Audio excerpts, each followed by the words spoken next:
What's up, everyone? It's Thomas with Real Broker here in St. Augustine, and I'm with my good friend Jeremy Knight with the Knight Group out of Austin, Texas. Jeremy, introduce yourself to the camera, man. Yeah. Hey, Jeremy Knight, Austin, Texas, your favorite Austin realtor. I'm here to have an exciting day and talk about the market. Let's do it. Yeah. And in this video, we're going to be reacting to Ivy Zelman's interview about the macro real estate market here in the United States. We're also going to talk about each of our local markets in comparison to what she's talking about in the interview. And we're also going to get Jeremy's reaction to what St. Augustine's like. So stay tuned for all that good stuff. All right, guys, so we're going to go off and start with the interview by Ivy Zelman with CNBC. She covered a lot of things on there, and we're gonna just touch on a lot of the points that she made. Ivy Zelman, if you don't know, she predicted the last real estate crash, and she's kind of made a reversal on what she thinks is going to happen for this real estate market crash, which is not going to happen according to what Ivy Zelman's going to say or has said. So the main point that she said is that as of right now, we're at less sales than 2008, right? So we're at 3.8 million sales, and I'm sure you've seen that reflect in your market. We've seen, a scarcity in my market as well. But does it really feel different for you, like in terms of the market compared to 2 years ago, compared to 5 years ago? Well, yeah, I mean, I try to compare everything to 2019 because I think 2019 we were kind of teetering into recession. It was an interesting time to be in real estate for sure. And all of the people that bought in 2019 looked at it and with, oh man, we're gonna crash soon, and potentially we would have seen a depreciation in prices in 2020 had it not been for the pandemic. Mm-hmm. So it's interesting. What's great about Ivy Zelman, she does not do very many interviews. Like the amount of interviews she does, she actually said the last interview she did was back in 2007, 2008. So like for her to come out of the woodwork now to make a prediction and not really even make a prediction, just talk about the market. Like I think people really should listen. And so, I mean, her overall prognosis for the market is, you're right, less than 4 million sales. She said that 80% of homeowners right now have an interest rate of under 5%. 40% have an interest rate under 4%. So in order to spur more transactions, that's where interest rates have to go. And a lot of the pushback was like, okay, well, when are interest rates going to go down? When are interest rates going to go down? Unfortunately, that's not for Ivy Zelman to say because she doesn't run the Fed. So, her biggest thing was like home builders have taken advantage because they can offer 2% down or 2% off the interest rate. But that's probably going to come to an end where they're not going to be as competitive. So we'll see what happens in those markets. Why do you think that's going to be coming to an end? Like just their profit margins are going to start dwindling even more, or just the loan packages? How does that work? Well, so if you think about how that works, so typically home builders have to purchase loans in advance. So they had to, basically bankroll a bunch of loans in order to get those buy downs, or they have to work with a lender that works on such low margin that they can offer those incentives. And the buyer is the one who ultimately pays for those incentives. If you think about how that works, if there's a home that really could sell at $450,000, but they're selling it for $500,000 and they're offering all these incentives, right? The home really still needs to sell at $450,000 for them to make their margin, their profit. So they're selling it at $450,000 and offering you $25,000 in incentives. They're offering you another $25,000 buy down. So now you're down to $450,000, which where the house needs to sell. Mm-hmm. So, and why I'm saying this is that as the market continues to depreciate, right? As we start to see more homes hit the market, which we are starting to see slightly more inventory, buyers are going to have more options. They can do buy down rates. They don't have to go to new construction. And those builders are going to start getting super competitive with their prices. And developers to develop right now have such a hard time buying land to actually make it make sense that those numbers are probably going to get razor thin going into next year. And so we'll probably see reduction in how many, incentives they can offer. Yeah. Well, especially if interest rates start trending downward, right? So then they have competition with resales, which right now is not really much competition for them because they offer those interest rate buy downs. Well, look, the last 2 weeks we saw the Fed announce that they're not going to raise rates at all the last half of the year. Initially, we thought maybe they would. So they're not going to raise rates at all, which we saw the market react almost instantly. And we were at, a little over 8%. We're now at 7.35, 7.3% interest rates. Yeah. And we've seen I wouldn't say a huge, but we've seen a uptick in the amount of mortgage applications that have been applied for just in the last 2-3 weeks. So that means buyers are getting used to 7%, right? They're getting used to interest rates. So buyers are going to be back in the pool, especially the last half of the year. And we always see this the last half of the year, right? The last like 2 months, buyers are actually out. Serious buyers. Sales are usually lower than like May. Yeah. But serious buyers are out.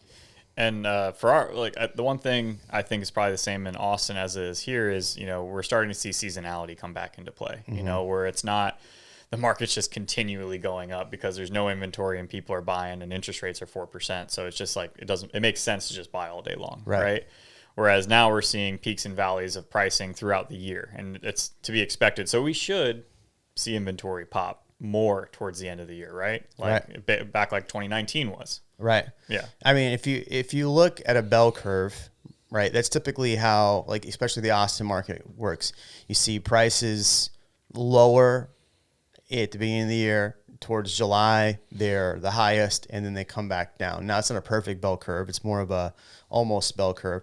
So prices will, go up 10% and then drop back down 3, 4, 5%. And that's typically how the market works in Austin. So at the end of the year, you're still a net positive of 6% year over year growth instead of 10% in the middle of the year. So that's why I always tell people, like, buy at the beginning or buy at the end of the year. Try not to buy in the middle. You can get better deals, like especially right now in Austin. We have 12,000 units on the market, so it's almost 4 months inventory. So if you're a buyer and you can get, a buy down, you can get into new construction, you can get some of this stuff, like it kind of makes sense to buy right now versus waiting till prices go up in the middle of next year, which they ultimately will. Now, are they going to go up crazy high? No, they're probably going to increase at most in the middle of next year for the Austin market, 5-6%. Even Zillow, Redfin, they're still like, we're on track to be almost 2.3% year-over-year growth just in the overall market. So if you take that in, and next year they're saying that Ivy Zelman said we're going to be flat. Zillow said everybody's saying we're going to be flat next year. I'd be curious to see what happens to the election if that spurs any purchases. But, next year you're looking at maybe 1 to 2% overall. So you either buy now and get 2% growth over the whole year, or you buy at the height and maybe you see a decline in your prices by the end of the year. Yeah, so like waiting till summer, maybe isn't the best idea because that's where typically on the bell curve you're paying the most for the house.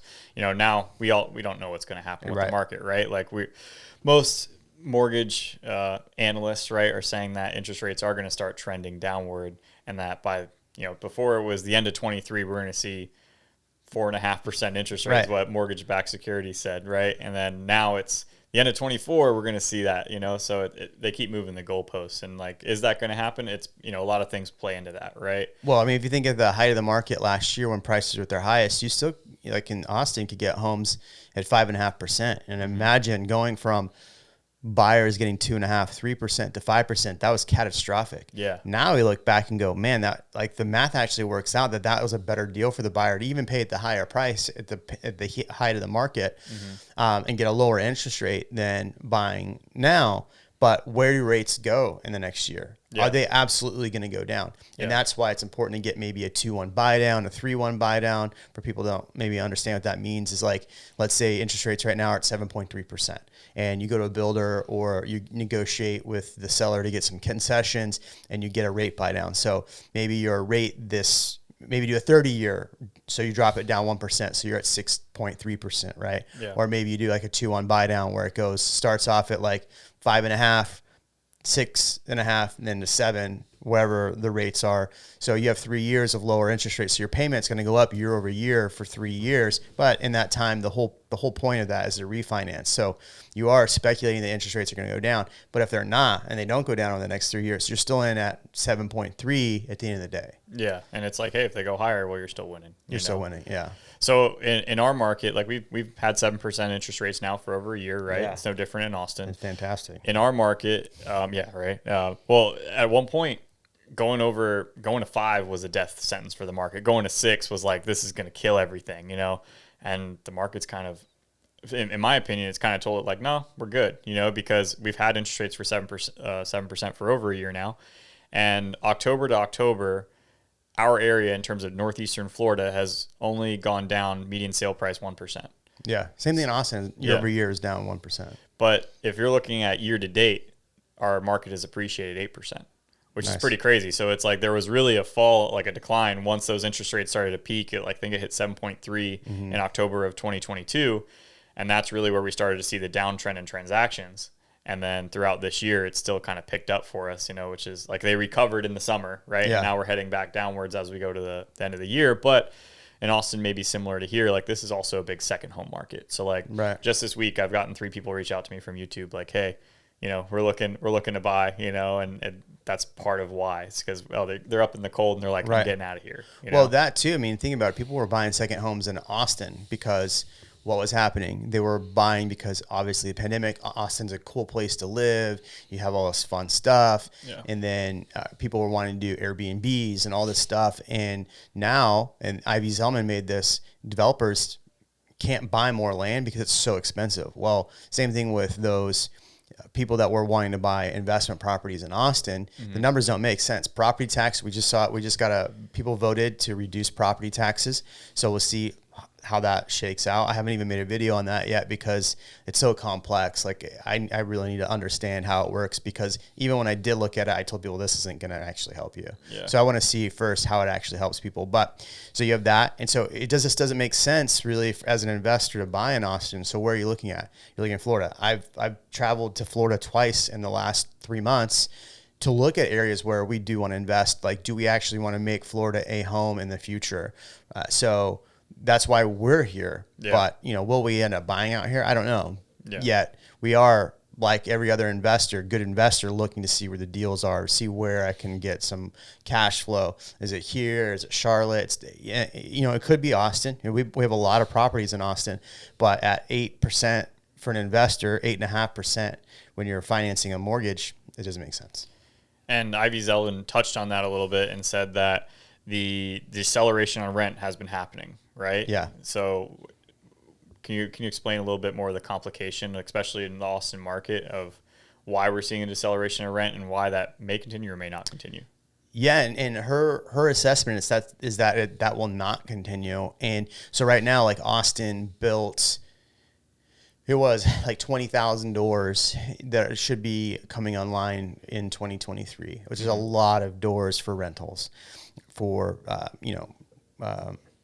for rentals. So for commercial properties, right?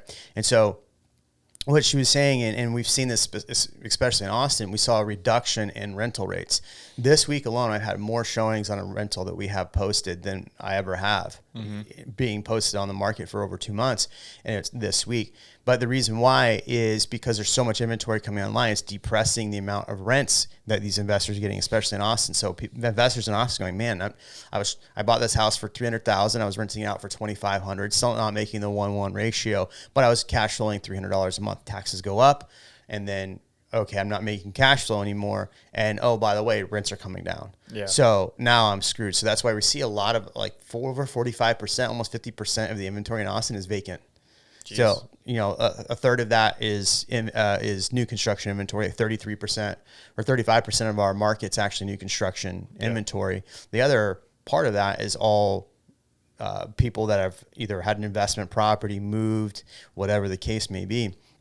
But over next year, it's becoming so hard for developers to purchase properties, to purchase land and do, single family, or to do, commercial, multifamily, that you're going to see a reduction in the amount of new available. So you'll see interest rate or rates for rentals go back up, and that's going to be around the market. So that's what her prediction in 2024, 2025 was going to be for rentals. Yeah. And essentially with that, she also said that the market recovery would be 24 is going to be, we're going to see about flat transactions with, and 25 even potentially, but that's where we're going to start to see the acceleration of the market is really when that happens. But, and the big but is if interest rates go to, if they go to 6, what do you think happens in Austin? Well, I mean, think about it like this. Let's say inventory. So we need more inventory, obviously. So here was a crazy stat, and I may get these numbers wrong, so forgive me. If in order to go back to pre-pandemic affordability, you would need incomes to go up 60%. You would need interest rates to drop it was 4%. So from 8 to 4%, or you would need inventory to increase. I think it was like 38%, somewhere around there, maybe 40%. So you would need accumulation of those three. So what do we see that could potentially happen over the next year? We could see incomes go up. Are they going to go up 60%? No. But if they go up 4 or 5%, that definitely helps. That's not going to be the answer.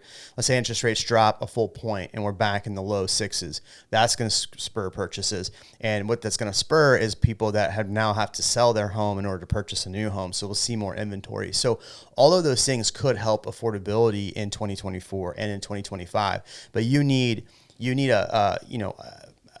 a nice movement in all three in order to really see, in order to see a huge amount of people back in the market. All three would have to go crazy. You have to see probably incomes go up 20%, prices come down 8%, and then you'd need interest rates to come down in the 5s. Yeah. And you would see everybody back in the market, and then prices are just going to go up from there. Mm-hmm. So is the question for you and I that we get all the time, is now a good time to buy? Again, that depends on every single buyer situation. For sure. Yet, I've seen over and over, I had this client in 2019. They bought this house, no joke, for $235,000. It was like a government HUD home. And they bought it, and immediately we closed probably late, like September. And in January, they're like, hey, my friend tells me the market's going to crash, so we want to sell our house. I'm like, what in the hell are you talking about? Yeah. You already are in your home at 4.5%, maybe 5% interest rate back in 2019. You only have had this house for 5 months. How do you expect to even break even selling it? Mm-hmm. Like, we're going to have to sell it for $260,000, $270,000 just to make this make sense for you. And just to get some of your money back that you put down, like, this makes no sense. No, I'm not helping you sell that house. Mm-hmm. Had they waited an entire year, that house went from $235,000 to about, right now, it's probably sitting about $390,000 to $425,000. That's that house. I mean, that's a huge amount had they just waited and listened. Yeah. So I say that because as agents, our job is typically to advise the best, and there's scenarios where we make zero out of it, right? Mm-hmm. Like, it's not in our best interest to tell clients the honest truth, but that's what we do. That's why your YouTube channel is so successful. You're honest with your audience. Mm-hmm. Mine as well. We're super honest. So again, it comes down to, does it make sense for you financially? Can you hold out the next 3 years to potentially refi if that's the case? Or can you hold on to it for however long, and you're not going to sell in the next 2 years, right? Okay, great. Yeah. And for our market here, the majority of sales that are happening are going to be in the new construction sector. And that's because all the reasons that we just outlined, right? Like, they have, as of now, they have the ability, they have the margins to be able to buy down the interest rate. They have the ability to give you flex cash or whatever. Mm-hmm. And they have the ability to pay your closing costs, right? So in our market, the average closing cost assistance is $9,000. If you're looking at a resale, it's $7,000 from the seller. If you're looking at new construction, it's $13,000. And when I saw that, I'm like, that doesn't make good sense, because, like, I know what these builders are doing for people. You know, like, their incentives are way more than $13,000, because closing costs, you know, here it's about 3.5%. So if you buy a $500,000 home, you're paying $15,000 for your closing costs or more. Yeah. Right. So, and every builder in this area is paying for your closing costs at the least. Right. Then you throw the rate to buy down. Yeah. Then you throw in the flex cash. So, like, they're hiding that incentive somewhere in that purchase price. So it's like, I would say that the average would probably be closer to like $20,000 or $30,000. You know, is that kind of the same thing going on in Austin? Yeah, and I think I made this point earlier, but I think it's really important for people to understand. Oh, I got these incentives from the seller. Oh, I got this from the seller. I got a buy down. I got all of these things. The reality is that you still put a purchase price of X. They gave you concessions. They gave you concessions and all of these things. That just means they made less money on the end of the sale, but you still wrap those things up in the contract. Mm-hmm. Like, those concessions are still concessions you are paying for. Mm-hmm. If that makes sense. So, like, when you're saying that the interest rate or the buy down, all of that stuff, it's not the builder giving you that. It's you are prepaying for that. The builder is just taking less money in order for you to have that. Yeah, their net's going down. Yeah, but you're still paying for it through the purchase price. But again, like, in order to make their margins, they got to be at four, like just as the example I gave earlier, that to make their margins of 15% to 25%, whatever it is, they got to be at 450. So they can market the house at 500 all day long and then get you to come in and go, oh, we're giving you 50,000 in incentives. Oh, amazing. Yeah. But they start now making their margin. Yeah. So in a way, like let's say if interest rates change to 5%, like builders could be in trouble, right? Because then they're competing with resales heavy, you know? Yeah, you should see my YouTube channel. I made that argument on my YouTube channel last week. Yeah, I've seen it once or twice, yeah. you know? Yeah. Yeah. So just to round that section off there, if you were to take your best guess in terms of the market, right, where you think interest rates are heading, you know, where do you think the market's going for the next year? What would you say? So I put this poll on my YouTube channel and I asked people, where do you think we're going to end at the end of the year? And this might be a poll for your audience as well. And at the time we were at like probably 6.5%. So I said 6.5%, 7.5%, 8%. And I want to say almost 40% of my audience said we'd be at 8%. Mm-hmm. And we were at 8% for a while. So if I should have had 9% on there, I'm sure people would have said 9%. So where are my predictions? You know, I study the market probably, and you as well, study the market more than most realtors actually do. I spend more time trying to figure out what's going to happen. That way I can put my clients in the best situation. My best estimate or guess is that we'll end the year in Austin still positive year over year. Mm-hmm. And people are still think I'm a liar just wanting to sell real estate. And greedy realtor. I have steadfast that is a huge possibility we could end the Austin market, and we're only down 1% right now year over year. Mm-hmm. And last year we saw a big decrease between last month and this month. So if we don't see a big decrease in prices, then Austin indeed could be positive for November's numbers. And we have a lot of clients going under contract right now. Yeah. So I would say going into next year, it's an election year. Yeah. You have so far for most people 2 bad choices as president is what most people would say, 100%. Right? So I don't think there's a lot of optimism in the market. And that being said, so I don't think we're going to see a lot of youthful optimism in the market next year. I think you're going to have a lot more of the same cautiousness. Mm-hmm. So let's say we end next year flat or up 1%, 2% maybe. I think 2% may be a stretch, but I think we end next year. I don't think next year is going to be a crazy year. I think if we end this year at 4 million sales or something like that, next year we're probably at 4.1, 4.2. So that's a big increase, but realtors that aren't, putting out information, that aren't being honest with their audience, that aren't, they're going to find themselves out of the market. Commission breath and all that Commission kind of breath. stuff. Oh, and just kind of give perspective, like I think 2021 was 6.5 million home sales. Yeah, it's a huge decrease. Yeah, and so we're at the same level of 2008, which we all knew the great financial crisis in 2008. Yeah. So. Well, I mean, if you think about though the two, so to tie a bow around comparing the two, sales are low, but that doesn't mean we're at 2008, because 2008 banks didn't know what to do with all of the amount of foreclosures. Since the 2008 great financial crisis, loans have been a lot harder to get. So you have a lot more qualified or better qualified buyers. So one of the things that she talked about was seeing more people do foreclosures. And she lightly touched on it, but she's like, we're not going to see like depressed properties. Now you're going to see people that bought in 2021, 2022 at the height of the market that need to sell potentially, that are probably going to be depressed properties. Mm-hmm. So we'll probably see an increase in foreclosures, but are we going to see 2008 increase in foreclosures? Not even close, because here's what happened. So we have a lot more equity now than we did then, but also with the 2008 financial crisis is that these lenders needed to get these homes off their books and immediately. And there was a lot all at once. So they were just trying to get rid of them. We are not seeing that same scenario. The banks are not in that same position. Yeah, we've had a few banks go out of business, but a lot of things have recovered since then. And that was back in April.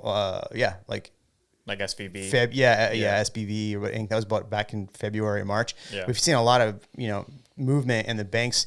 I mean, the biggest thing people are concerned about is commercial now. Mm-hmm. So it's interesting to me, like, oh, this is the thing we're going to talk about and get crazy about. The market's crashing. Okay, that's not really happening. Oh, let's talk about new construction crashing. Oh, now let's talk about this crashing. I think the reality is the media, and we're part of the media because we talk about these things. For sure. And we hyperinflate things to get clicks and views. Like my channel is very clickbaity. I mean, what's funny about it is, the title and the thumbnail, very clickbaity. And then you get to the substance of the information. It's like, oh, wait, no, he's actually making the argument that's not going to happen. Yeah. Or he's actually giving, fair and both sides to what's happening. Yeah. Oh, this isn't as scary as I thought it was. Well, one thing as well, where you're talking about foreclosures, is like in the media, we'll cover this, and like they've been covering like housing. The beginning of the year, we just heard about how housing prices were going to crash and all this kind of stuff, and that's quieted down pretty significantly. Yeah. Then it was foreclosures. Right? And I imagine we'll start seeing that too, and especially as we go into the seasonality effect of like pricing starting to dip towards the end of the year, picking up slightly, and then summer it starts peaking. We're going to see that same argument again. But like foreclosures are going to be like, oh, foreclosures are up 20%. It's like, all right, well, yeah, when it goes from, 4 to 5, 1,000 foreclosures, like, yeah, that's a jump. But it's like if there's, I don't even know how many foreclosures there are this year, but let's say there's 5,000 foreclosures this year. It was less than 1% of the overall inventory. It was really, really low. Yeah. So it's if like we get to 1%, then that's huge. That's like a 700% increase. So, and that's Patrick Bet-David was like, oh, well, there's a 700% increase in foreclosures and markets. I'm like, Patrick Bet-David, do you even know what you're talking about? Yeah. Because if you look at those numbers, that was because over the last 2 years, there was zero foreclosures. Yeah. So having one foreclosure is 1,000% increase, right? Exactly. Yeah. Or 100% increase, whatever that number is. So yeah, it's interesting, but where do foreclosures go? I would say if you are somebody that wants to buy foreclosures, you have to understand it's not going to be 2008 buying foreclosures, because in 2008, you could just walk into a builder or all these banks were just throwing them on the MLS, right? So you could buy a foreclosed property on the MLS. I hear all these people like, oh, I want to buy a foreclosure. I'm like, how? Yeah. If you go to a foreclosure sale, you do have to pay cash. Do you have cash? Do you have a hard money loan? Do you have any of this? No. But I've heard people buying foreclosures. Okay, but do you have cash? Yeah. No, I want to finance. You can't. Yeah. It's not going to happen unless you have a bank that's going to go, hey, I'm going to sell this foreclosure. You can get a mortgage through us, which never happens. They want them off their books, and then they want them sold. Quick as possible. Yeah. Another stat I heard too is that 40% of homeowners own their home outright, free and clear, right? So I own 3 properties, all cash. Yeah. So that's pretty amazing, right? Yeah. So like that's also speaks to a different place than we were probably in 2008. Yeah. So let's put a bow on that. We'll wrap that up, and let's go into maybe some overrated, underrated. I'll just interview you on overrated, underrated, just on St. Augustine stuff. St. Augustine. Yeah. So to preface this, I've been in St. Augustine for about 3-ish days. Yeah. I toured the fort. I toured downtown. I've been in both islands. Yeah. If there's more than one island, I've only been to 2. Mm-hmm. So I've eaten my face off. Yeah. The only thing I haven't had yet today was an island donut, which we're going to have to probably stop and get one of those on the way out. But so preface my over and under that way. Overrated, underrated. Yeah. So let's do this. Let's say overrated, underrated. Let's just say St. Augustine in general. I would say based on all of the other places I've been in Florida, underrated. Underrated. Why do you think that? It could be like, when you go to a place and just don't have like an opinion on it, or like high hopes or low hopes or whatever it is, like then you get there and you're pleasantly surprised. Yeah. I think I came here not expecting like, oh, this is going to be the best place in the world. Right. And I think I was pleasantly surprised with the architecture, with the story, with, obviously we're in November, so the weather's fantastic. And yeah, so I was pleasantly surprised with a lot of things. I went to New Orleans one time and I was like, oh, this is going to be terrible. And I really enjoyed New Orleans. Would I move there? Oh no. Yeah. Would I move here? The likelihood of moving here is way higher than moving there. Yeah. And, so my wife and I, like I said, we've been traveling around Florida, kind of figuring out where we would want to be. And I'd say St. Augustine is definitely high on the list. Getting up there. That's what I'm talking about. I know a good realtor. Overrated, underrated. And this is a big thing for locals here. The traffic you've experienced and the parking. Let's tie that together. Traffic and parking. Maybe you throw your little story in from yesterday. Yeah. So I would say coming from Austin, the traffic is probably rated where it needs to be. It's not, I wouldn't say it's overrated or overblown. It's not underblown. Parking was, driving around during the day yesterday, not that big of a deal. It was fine. Parking later that night was a joke. I got in a screaming match with some lady because they stood in front of the spot blocking cars from parking in a spot, and I'm like, hey, like, you can't do that, and they screamed at me like I was the jerk. I'm like, okay. Yeah. So rated where it needs to be. Traffic, parking, definitely underrated. It is not good. Yeah, for sure. And that's they're building a parking garage, but even locals are mad about that too. Yeah. So it's like, all right, can't have your cake and eat it too. Yeah. Overrated, underrated, Night of Lights. What do you think about Night of Lights, which is the whole downtown lit up? Underrated. It was amazing. Yeah. Okay. Yeah. I wouldn't say overrated, because overrated would say it wasn't worth it, but it was a lot of fun. Yeah. I enjoyed the architecture, walking around at night, especially right now. It's nice and cool. The lights were great. We found the red light and the green light like that. Yeah. In the tree. Yeah. It was a really good experience overall. You know, like in Texas, we have a few areas that do those, and they're great, but it's hot. Yeah. Like even now? Oh yeah. Like you're like, you can't wear a sweater. You're sweating still. I mean, it's like low 80s, and you're like, this is not fun. It was nice. It was 75. It was cool. Nice breeze. Yeah. Yeah. Nice breeze. It got cooler at night. Just the overall smells of the ocean, everything. It was great. I loved it. Awesome. Overrated, underrated. Let's go with the food here that you've had so far. Food and drinks.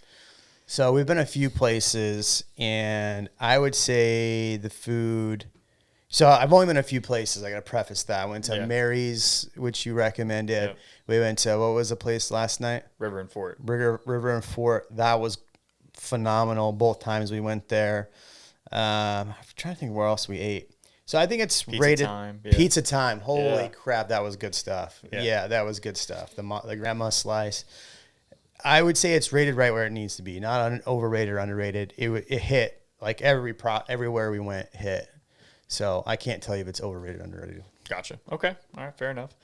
And just being here in St. Augustine, what's your favorite part so far? I mean, take away the touristy part of the downtown area, and I think the downtown area is gorgeous. Yeah. The islands, we toured the islands trying to figure out, all right, what we buy, beachfront we'd buy. They were fine. I think the waves, looking at the ocean, like we didn't even get in, like the waves oceanside were like crazy high. I'm like, I don't even know how you get in this. Yeah. So that was probably like the only negative, but I mean, and that's not really even a negative, because you're going to jump on a boat and go red fishing. Yeah, I would say we do have some storm surge happening. Like South Florida has crazy high waves now. Like a lot of the surfers here are heading down south because it's just all the storm surges. So it's typically not. I mean, we might have like 2-3 foot swells typically. Okay, there was like 5-6 foot swells out there. Yeah, it's getting pretty gnarly out there. Yeah, I saw a dude standing out there. I'm like, what are you doing? Yeah, dude? You're gonna get eaten by a shark. A, B, you're gonna get stung by a stingray. C, that wave is gonna sweep you out, and then you're gonna be. Coast Guard's gonna be flying over in 30 minutes. Man, I had a buyer. They just bought a house, and their whole family came down from Colorado, and they spent a couple days in the house. They're making it a rental, and they're like, "What should we do?" I'm like, "Head to the beach, go have fun. Like it's good stuff." Both their kids got stung by jellyfish, and I was like, "Oh man!" They're like, "What do we do?" I was like, "Don't pee on it. Like, don't do that." Yeah.